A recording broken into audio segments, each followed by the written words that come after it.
ইচ্ছা মোৰ অৱশ্যেই হ'ল পূৰণ। পাণ্ডৱ বংশ নাশ কৰাৰ দাবাংগী অচিৰেই হ'ব পূৰণ।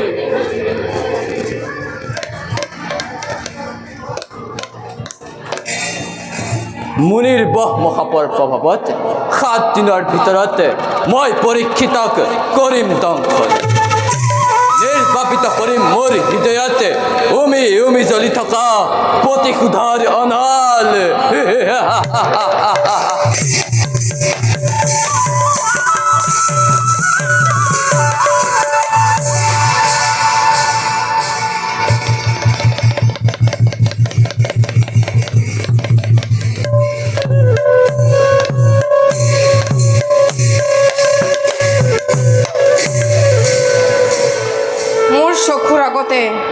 নানা অমংগল দেখিছোঁ।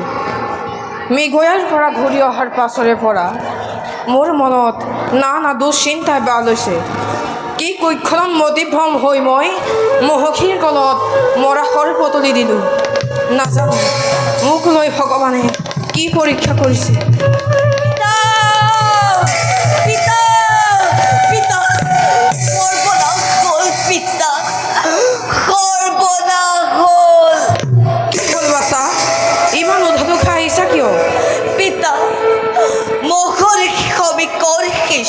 মুখৰ পৰা মই জানিব পাৰিছোঁ 7 দিনৰ ভিতৰত ব্ৰহ্মশাপৰ দ্বাৰা তক্ষকে তোমাক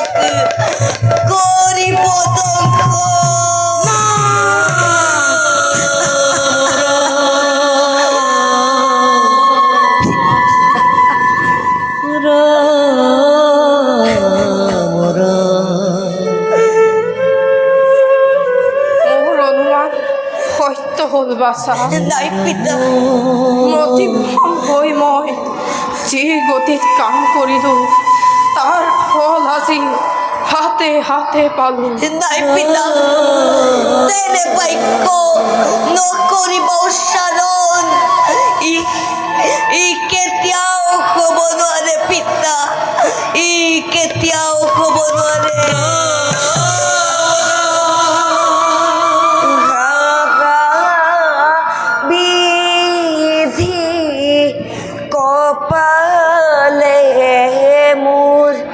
লিখিলা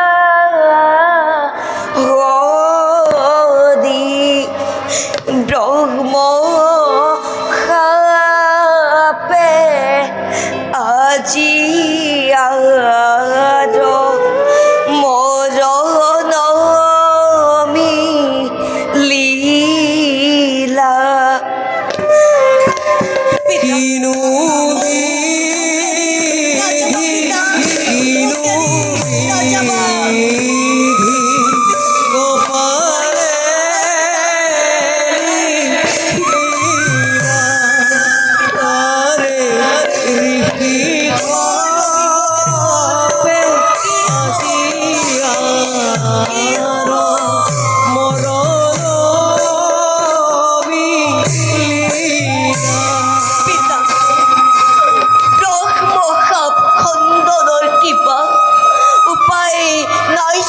পিতা, ব্ৰহ্মশাপ খণ্ডনৰ উপায় নাই বাছা। ই মাত্ৰ কাৰণহে। নাই পিতা, ভোগিলোঁ আজি দণ্ডময় নিজ কৰ্মৰ ফল। নাই পিতা, তেনে বাক্য নকৰিব উচ্চাৰণ। তোমাৰ ব্ৰহ্মশাপ মই কৰিম খণ্ডন। পিতা, মই মহৰ্ষিৰ ওচৰলৈ গৈ কৰজোৰে কৰিম মিনতি। এই ব্ৰহ্মশাপ পিতা মই কৰিম খণ্ডন। খণ্ডনৰ উপায় নাই। ই মাত্ৰ কাৰণ। নাই পিতা, ভোগিলোঁ আজি দণ্ডময় নিজ কৰ্মৰ ফল। নাই পিতা, বাছা জন্মে আজি হন্তে ৰাজভাৰ গতালো তোমাক। পিতা, উত্তৱত ৰজাক কৰিব পালোঁ। ময়ো এই 7 দিন মণিগণৰ ওচৰত মুক্তিৰ বাবে সাধনা কৰিম। পিতা অপৈনত কালত মোক ৰাজ্যভাৰ দি তুমি কলৈ যাবলৈ ওলালা পিতা? এই ৰাজ্য মই কেনেদৰে কৰিম শাসন? মোক এৰি নাযাবা পিতা, মোক এৰি নাযাবা পিতা, মোক এৰি নাযাবা। বাছ ধৰ্মৰ পৰা যেন কেতিয়াও বিচলিত নহয়। মই আহিলোঁ বাছা, নাই মই আহিলোঁ নাই বাছা। পিতা, বিদায় নাই বিদায় নাই পিতা। মোক এৰি তুমি কলৈ গুচি গলা পিতা? এই ৰাজ্য মই কেনেদৰে কৰিম শাসন? আজি এই পিতাই হস্তিনাপুৰলৈ শোকৰ আন্ধাৰ নমাই আনিলে। পিতা মোক এৰি নাযাবা পিতা, পিতা।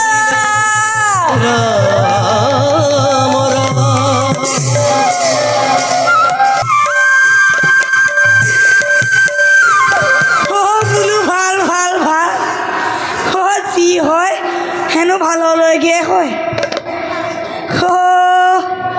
অত দিনৰ পৰা ডাঙৰ কাৰ্য বিচাৰি বিচাৰি মই এঠাইৰ পৰা আন ঠাইলৈ ভ্ৰমি ফুৰিছিলোঁ।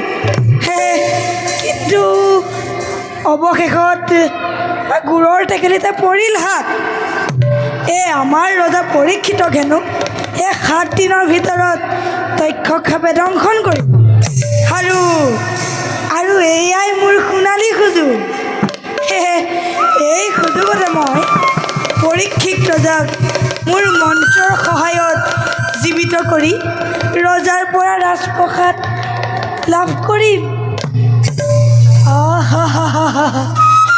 কি যে আনন্দ! ৰাজপ্ৰসাদৰ পৰা পোৱা সকলো সম্পদে মোৰ দুখ একেবাৰে নাইকিয়া কৰি পেলাব। আৰু মানুহজনী মাৰৰ পৰা বাচিম। আৰু বহুত দূৰ আহিলোঁ, ভাগৰো লাগিছে।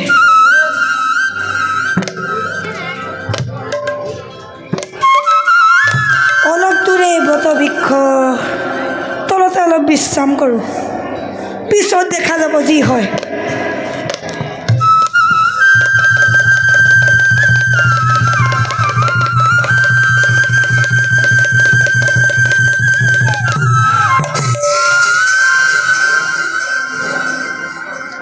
বোলো বাপ, কিবা ঔষধৰ গোন্ধ পাইছোঁ। কেনিনো যাবলৈ ওলাইছা তুমি? কিনো ক'ম মোৰ দুখৰ কাহিনী। তথাপিতো শুনিব বিচাৰিছা যদি শুনা। আৰু আমাৰ ৰজা পৰীক্ষিতক হেনো 7 দিনৰ ভিতৰত তক্ষকসাপে দংশন কৰিব। আৰু মই মোৰ মন্ত্ৰৰ সহায়ত এই ৰজা পৰীক্ষিতক এবাৰ জীৱিত কৰি আনোগৈ বুলি হস্তিনাপুৰলৈ আহিছোঁ। লোভী আদিত্য, যাক তক্ষকে দংশন কৰিব তালৈ তই সাহ কৰিছ। এই বটবৃক্ষ দংশন কৰোঁ, চাওঁ তোৰ বুজো মন্ত্ৰ শক্তি। তই একে সৰ্প, দম্ভ নকৰিবি সৰ্প। তোৰ অহংকাৰ মই 1 মিনিটত কৰিম খৰ্গ। কৰ তই যি কৰিব লাগে, অতি শীঘ্ৰে কৰ।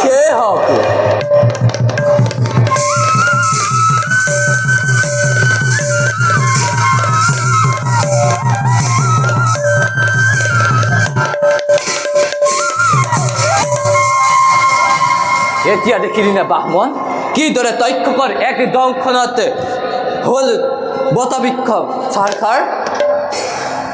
এয়াই নেকি তোৰ পৰাক্ৰম? ৰহ, তই এতিয়া মোৰ শকতি চা।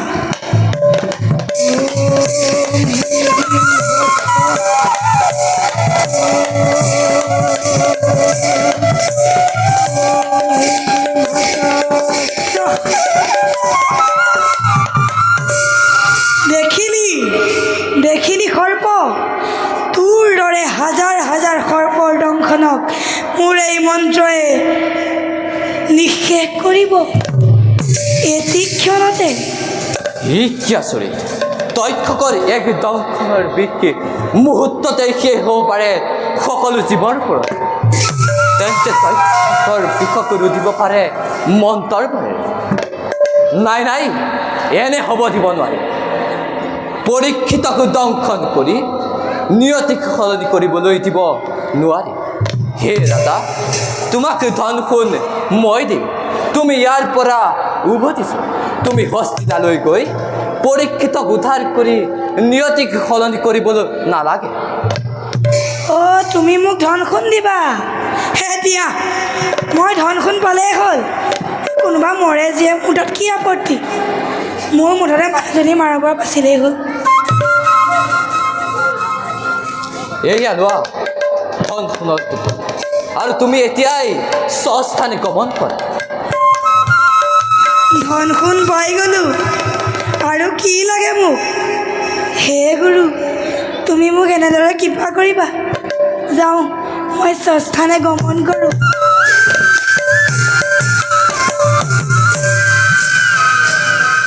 ময়ো যাওঁ এতিয়া নিজ কৰ্তব্যত হওঁ অগ্ৰসৰ।